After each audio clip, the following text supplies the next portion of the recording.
All right, hello and welcome back to the Tour de France, where the racing just won't quit, which is what this painting is going to be about. So the Tour is into the final week, and it's sort of now or never in the mountains. This is the first of the mountain stages, and oftentimes the Tour has been decided in the Pyrenees. But more that's because somebody collapses, not because somebody goes on the offensive. But that's just what's happening in this image. So the third yellow jersey of the Tour was Tadej Pogačar, who's won it for the previous 2 years. He's also the youngest rider in the Tour, but it was taken from him on a mountain stage by Jonas Vingegaard, who was not supposed to be the team leader on Jumbo-Visma, but Primož Roglič, who I believe has finished second to Tadej twice, just didn't have it today in this tour, and actually now has left the Tour. But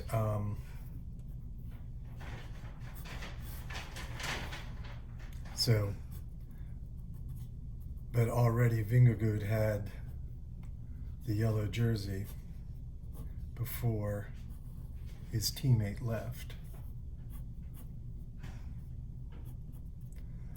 But so we're in the first day of the Pyrenees, first of 3, and the Pyrenees are much tougher climbs, steeper, narrower roads, just not as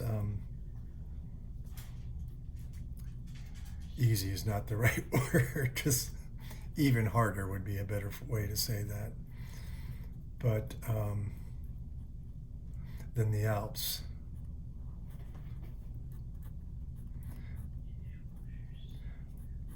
But Pogačar is, as they kept saying earlier, he just loves to race, which may have been how he lost the jersey. He wouldn't let anybody gain anything on him, so he would go chase down breaks of people that really did need to be chased down, and really pushed himself hard. And there was actually a stage where he could have given away the yellow jersey to somebody who wouldn't be a threat in the overall. In fact, somebody who's also left the Tour now. But no, he had to chase him down and keep the yellow jersey for himself, or for him and his team. But it was the next day that he lost the jersey. So he may have wasted energy. But now he's got to use all of that energy and all of that drive to try to regain the lead. So while everybody was expecting the fireworks on the second climb of the day, he, maybe cleverly, while no one was really looking, jumped out of the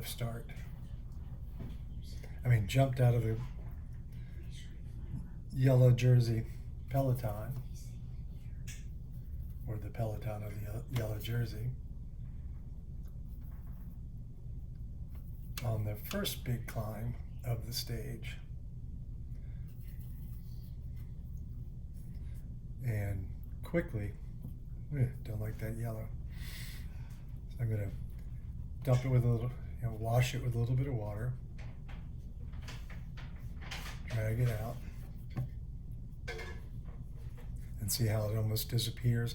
And because I'm going to lay the same color or a similar color back over it, that'll be just fine.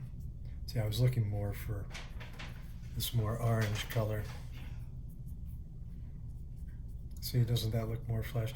And it is interesting. This is something I had never noticed until I started painting the races. But as the race goes on, everybody gets darker and darker for relatively obvious reasons if you think about it. Because they're out in the sun for 5-6 hours a day. So even with the best sunscreen, they're going to get a deeper and deeper tan.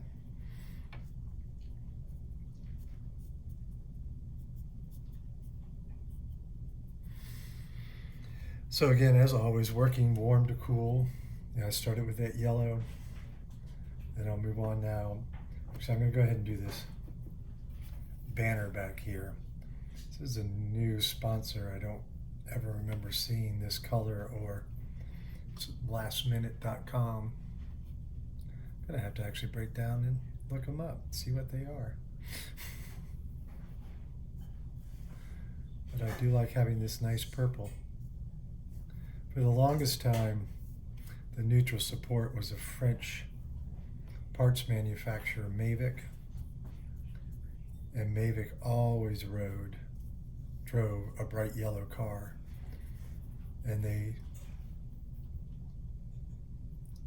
now I can't remember if this is the first tour they haven't sponsored the neutral service, or last year, but now that bright yellow car is gone, and so is the bright yellow Mavic banners along the road. Always liked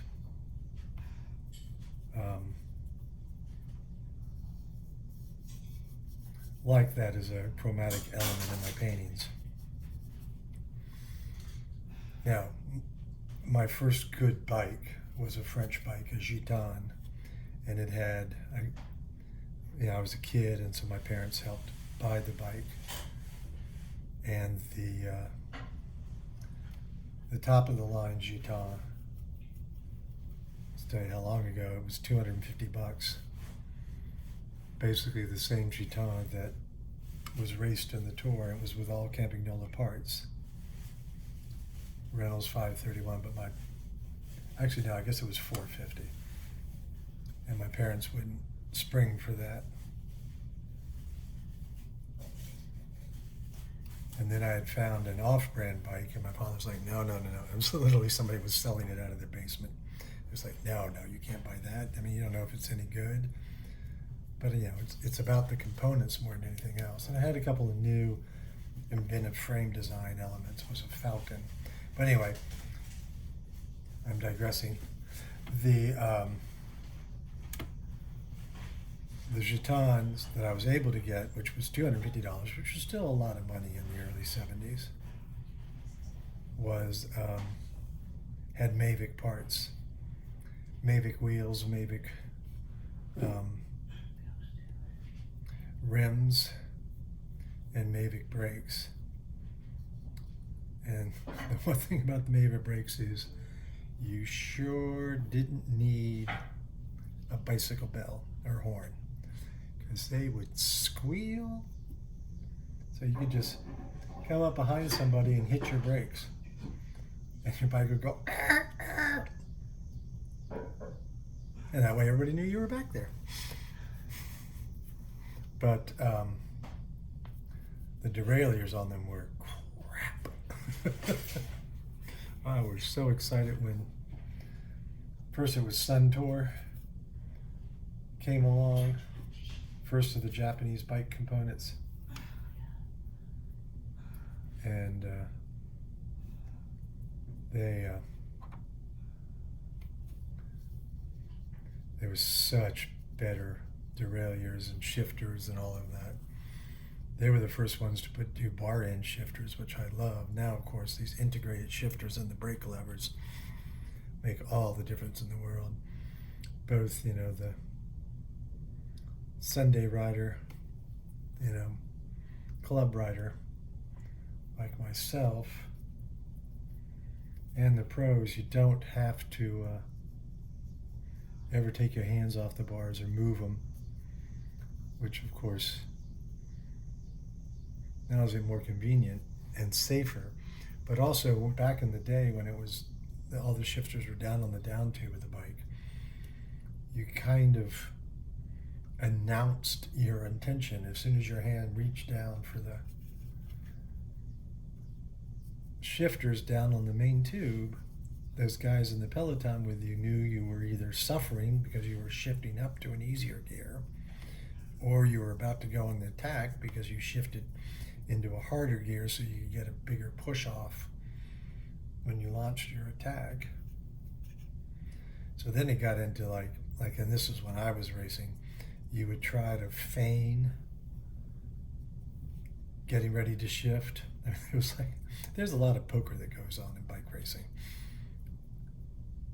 And that was Lance Armstrong's famous right before the look. In a stage, he had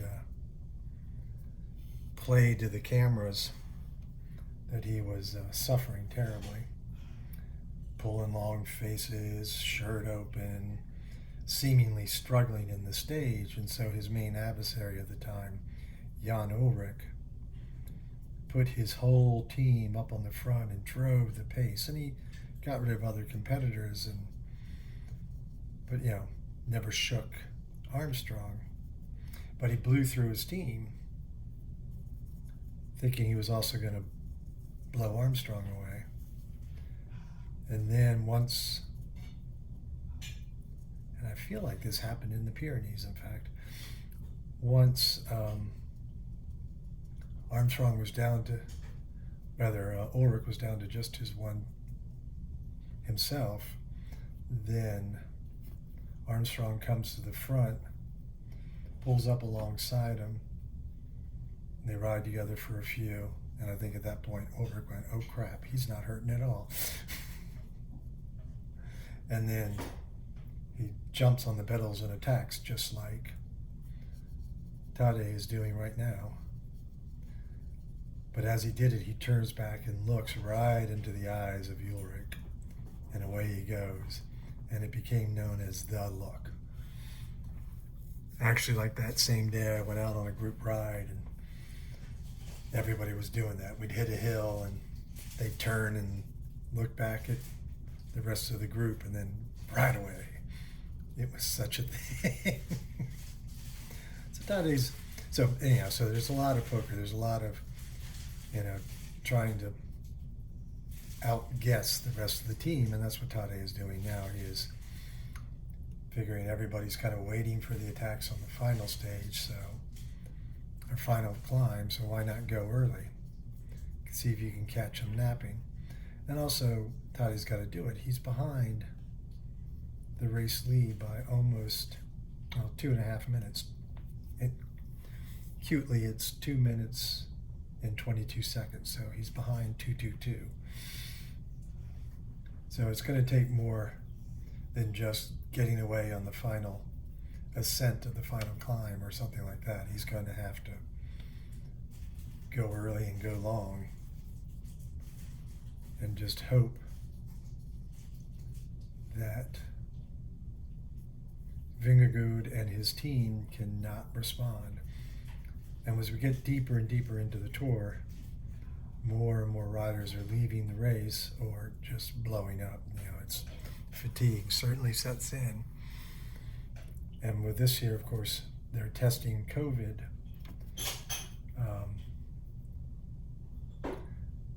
So a number of riders have had to leave the tour because they've tested positive. And actually one of his teammates is dangling at the back of the race with the broom wagon, having a very rough day. Without being too graphic, he is having stomach issues, as they delicately put it in the commentary. So right now he is easily 20 minutes behind the peloton and will probably get eliminated. I did a painting earlier of him. In French, it's the voiture bâclée, I believe it's pronounced. The Americans call it the broom wagon. So in like the Tour of California, this last vehicle that follows the last person still out on course will have a couple of brooms strapped to the front bumper. And it's, the idea comes is they're there to sweep up the people. And as soon as So it's the last chance. It's like the rider can go. His team cars have long left him because they've got to deal with the other riders and their race leader.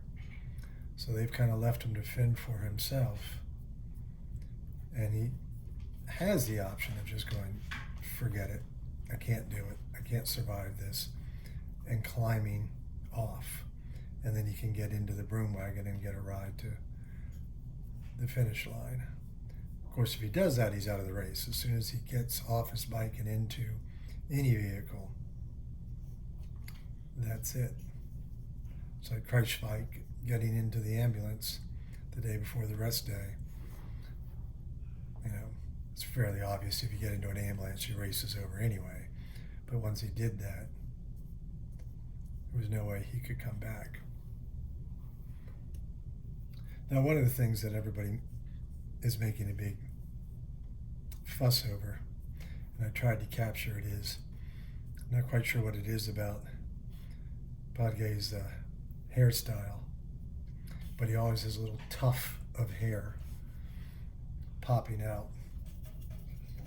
Twitter kinds of thinks it's the kind of the Hercules? Samson. It's the Samson thing. It's, you know, it's that little tuft of hair gives him his strength. It's why he's so good, is he has that little tuft of hair that sticks out. He was actually asked in an interview, you know, do you do that special? Do you actually pull the hair, like put your helmet on and then reach through the helmet and grab a little tuft of hair and pull it out? He denied that he would do such a thing. But I've got longish hair, and I have raced with really long hair, or have worn really long hair in the past, and my hair never popped out through the top of the helmet. But, you know, we'll take him at his word. Although that is the thing. In all the pre-race interviews, the racers will, oh, I'm not feeling good, or this or that, or we're not going to try anything. And take it with a grain of salt. Because first off, why would they tell you or anybody or their competitors what they're doing? So that's the painting for today. Again, I forgot to title it before I started painting, so I'm going to give that a moment to dry. That'll give you time for me to say, you know, thank you so much for watching. Be sure to check out all the cycling work at theartofcycling.blogspot.com. And if you want to see any more of my artwork, it's gregleach.com. I'm going to be posting one of these every day, painting one every day throughout the tour, and then immediately following the tour, and actually on the last day of the men's tour, the women's tour starts, and I'll be sharing those, the Tour de France films as well. So thank you so much. And maybe eventually I'll get back to working on my big art.